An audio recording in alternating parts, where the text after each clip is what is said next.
historic today. Yes. Wow. And what a privilege it is to have him, because he's not what we would call a messianic rabbi, as some rabbis are. But he's a family member. He is our brother, Yeah. and God's hand is upon him. And I met this man probably about 10 years ago for the first time at the Temple Institute. And I'm so grateful for his heart and willingness to be on a show like this with all of us crazy wild Christians and talk about the coming of Messiah. Well, because we all believe the same thing. Look, we are a part of the olive tree, right? Now, Ronnie Levy, come please, if you will. Working on the government of the high priest, I am so convinced we are so very close to the coming of the Messiah. Please talk to our people. They're all listening and they all love Israel. Let's stand, please. We're going to pray. Working on the government of the high priest, I am so convinced we are so very close to the coming of the Messiah. Please talk to our people. They're all listening and they all love Israel. Let's stand, please. We're going to pray.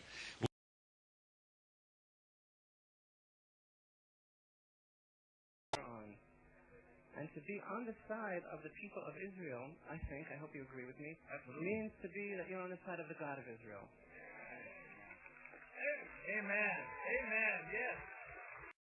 The world that we look forward to, there's going to be a very special holiday in this month which is going to outshine all the other holidays in its joyousness, and that is that this is going to be the month of the dedication ceremony of the new temple.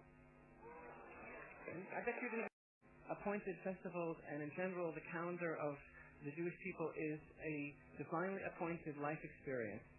This Hebrew month, the month of Cheshvan, is the only month of the year that does not have any holiday or any festival commemoration of any sort.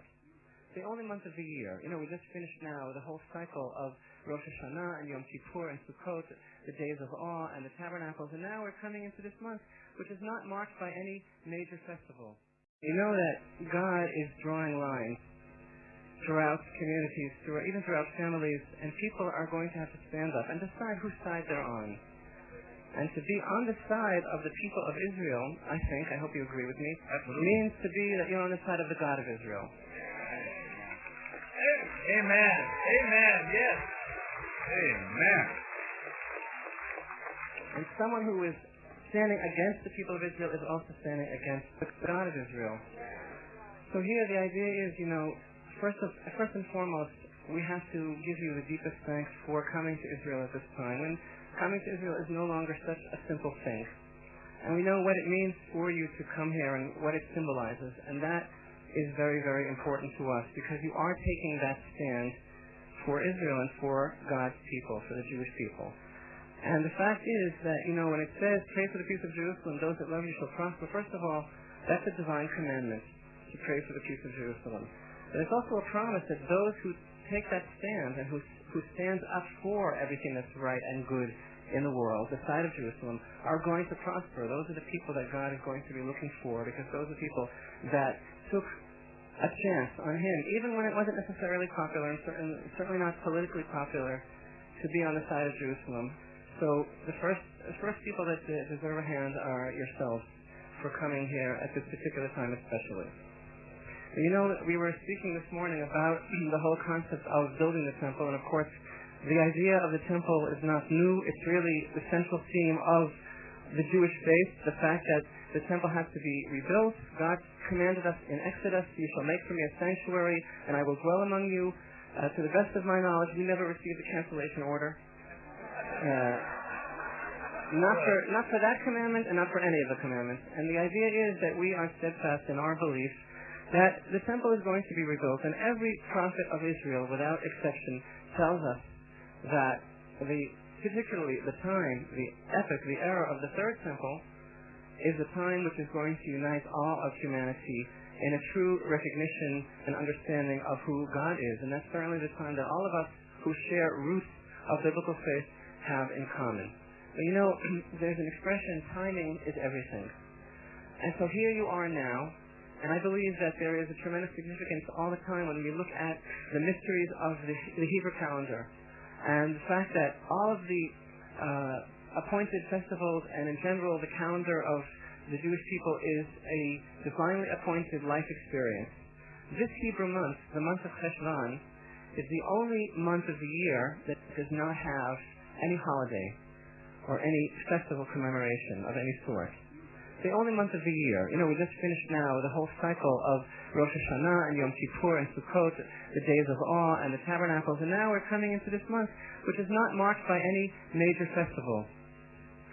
And so, this month may feel a certain amount of embarrassment or remorse or grief over the fact that she doesn't have any of the special occasions on the Jewish calendar. But there's actually a very great secret that our sages of blessed memory teach us about the month of Cheshvan, and that is that it's true that it doesn't have any holidays that occur in it, but that in the future, in the rectified world that we look forward to, there's going to be a very special holiday in this month which is going to outshine all of the other holidays in its joyousness, and that is that this is going to be the month of the dedication ceremony of the new temple.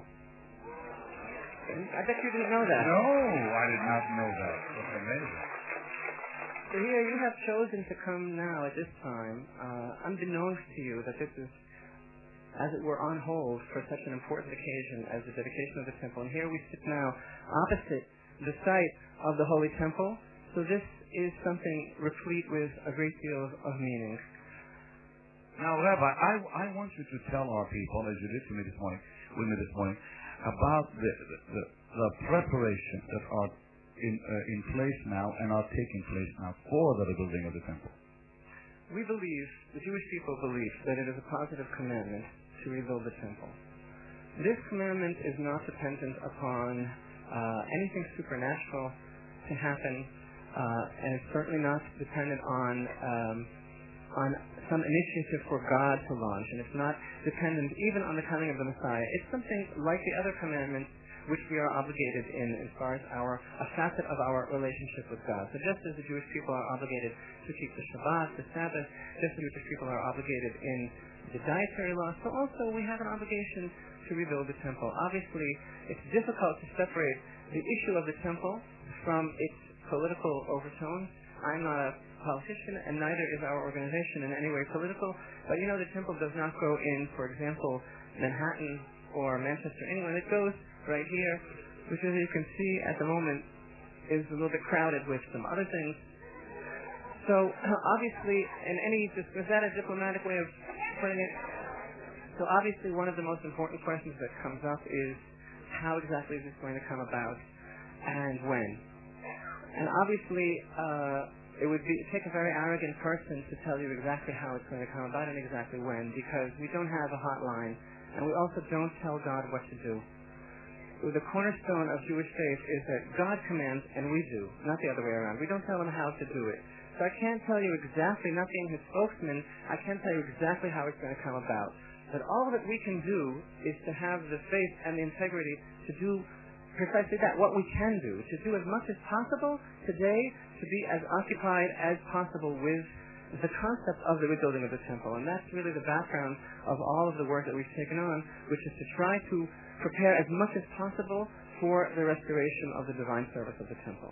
Now, Rabbi, you said something most amazing today about Aaron and his descendants. Would you mind repeating that?